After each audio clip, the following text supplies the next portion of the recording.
didn't have a comprehensive and complete tutorial for how to paint leather on the Patreon, so I'm going to do an in-depth guide on the Blood Angel that I painted. As you can see, it looks pretty good. There's a slight sheen, it has some nice texture, and of course you can adapt the texture to the level that you want. You can do more or less, and I'm going to show you how to do this. So starting off of a base of English uniform, and we're just going to use two colors to paint all the stress and the scratches and the detail. So I'm mixing in ice yellow for the first highlights, and as always I'm going a bit slower. I want to feel my way through everything. You could probably just do like one or two highlights maybe with mixing in ice yellow or doing a pure ice yellow. So I'm picking out all the edges and everything that would get wear, would get mechanical, scratching, and would make contact with other things like gear and so on. And I'm just basically doing an edge highlight here, and you can see that I switch up my brush a tiny bit. So I'm using the side of the brush and sometimes the tip of the brush, and on the front here and doing the same thing. I'm going slightly, applying a bit of texture towards the lower edges so that I can have some shadows in the top parts. Then I'm switching my brush around and I'm starting to add scratches, so just making the whole edge tear a bit wider and adding some more detail to the flat areas so that they don't look too boring. So we're just putting some more information there, some more detail to make it more interesting, as always. And sometimes I'm applying scratches that go all the way through. Sometimes I stop in the middle of the area, and then again I'm switching it up. And it doesn't matter if your brush splits up a bit, just add as much randomness as possible, other than maybe the edges, because the edges are always going to get more wear. But just again, I'm feeling my way through it. I want to start with a mix that is not too far from the base color. Again, if you were in a hurry, you would probably also be able to do it with just one or maybe one or two highlights.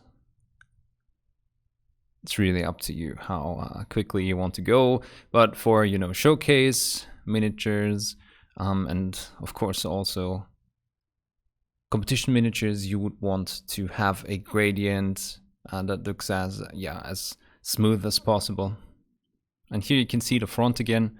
I'm pulling the dots, the pixels down towards the front, and then where the shadow is on the lower part, I keep that intact, and then I do so here I'm adding more ice yellow to the mix, and I'm adding fresher scratches, and I'm making the large scratches deeper, but I'll also add a few more pixels and dots on the surfaces, and I do that to vary the deepness of the scratches in the leather. It adds a bit more credibility, a bit more variability.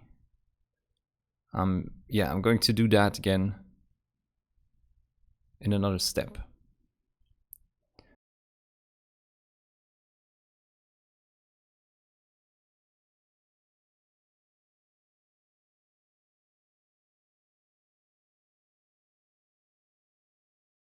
You can see that now I'm going pure ice yellow, and I'm just starting with these parts in the middle where I said to myself, there's going to be a lot more wear than on the lower part, for example. And again, I'm using pixels like dots and line dots that are a bit longer than white. And I'm adding again to the existing scratches, making them deeper and adding new ones. Just again, it's all to create some variability and interest, and don't make it too regular. Just mix it up a bit. Doing the same for the pouches, obviously. And wherever I feel like there's not enough detail, where it's just a flat surface, again, I'm just adding a few more dots.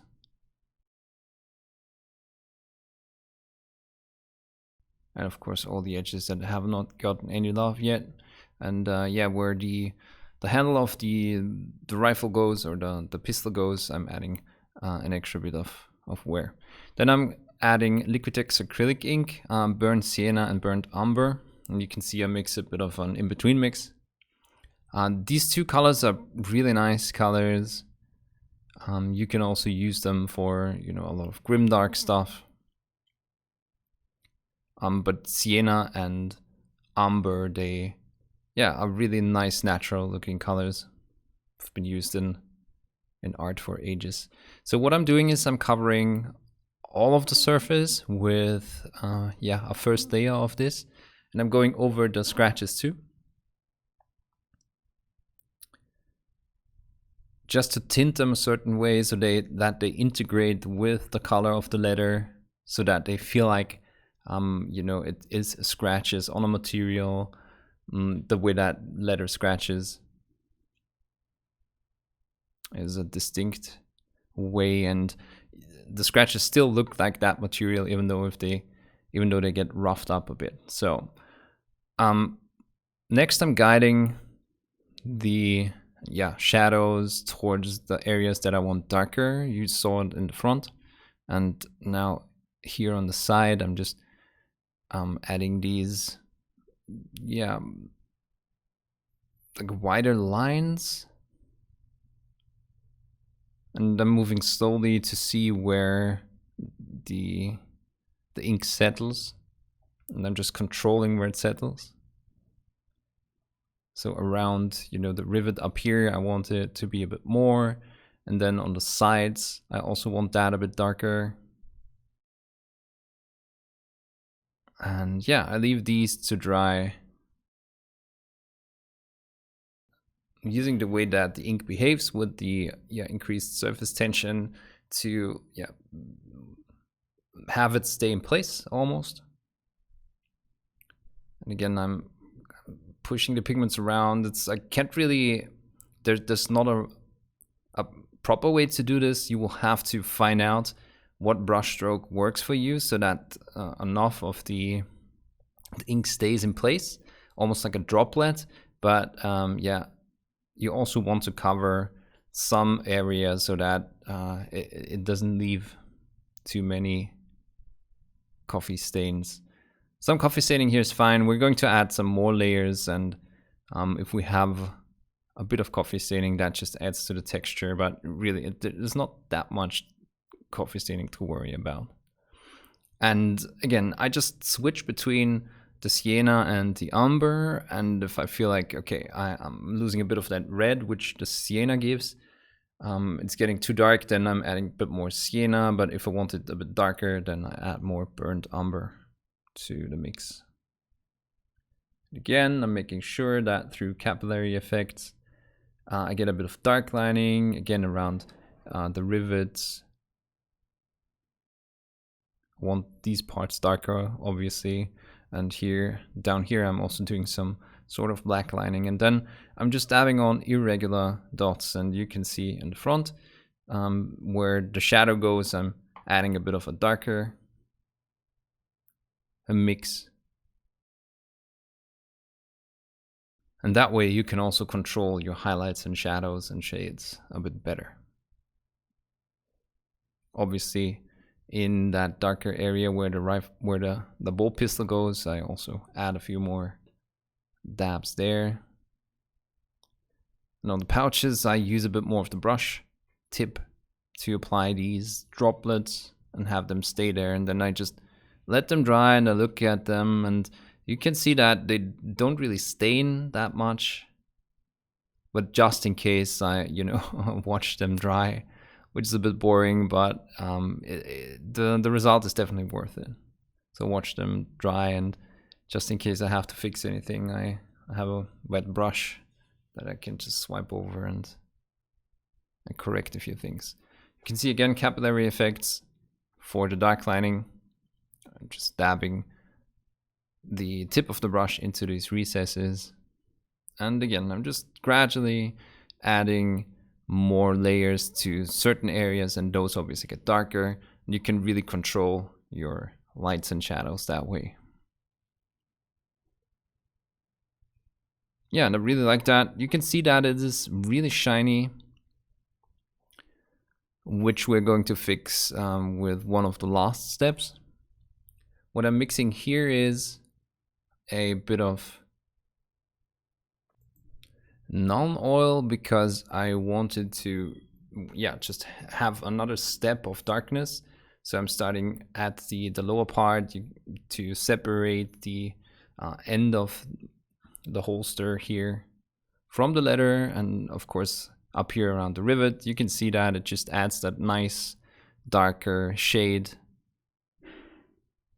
So just, dabbing it on in the middle again, because towards the edges the wear gets a bit more, and I wanted that to be brighter. I want to represent that again where the pistol goes into the holster, adding more depth, and on the small pouches again also just to add more shadows and a bit more contrast, I guess. Yeah, here in the front, that quick shot, you can also see that I added a shade again on the sides, and just wherever I wanted it to be darker, wanted the leather to be darker, just adding a few droplets again. It's pretty straightforward, you can't do much wrong here. And you can see it added some nice semi-matte effect, which I'm mixing a thinner layer of the non-oil to fix all the rest of the shine. So I just go over everything. You can see that it's just not that opaque, but it has some of that non-oil in there, and it's just mixed with water. And as that dries, it gets a more satin finish, and that just looks a bit more natural. You can see it here. Again, you can see the black in there, the umber and the sienna interplaying with the more brown and red tones, and I really like that variety in there in my leather, because as the leather gets older, it changes color a bit. Some leather is just black by default, and then as it gets older, it gets more brown, and the other way around. I guess it's up to how you treat the leather and how you preserve it. And I think it looks really credible, really natural. Even though it's just a simple technique and it's a quick result, I really like to do leather that way. And I hope you learned something new. And I hope you liked the more in-depth look at this. And I'll see you in the next video.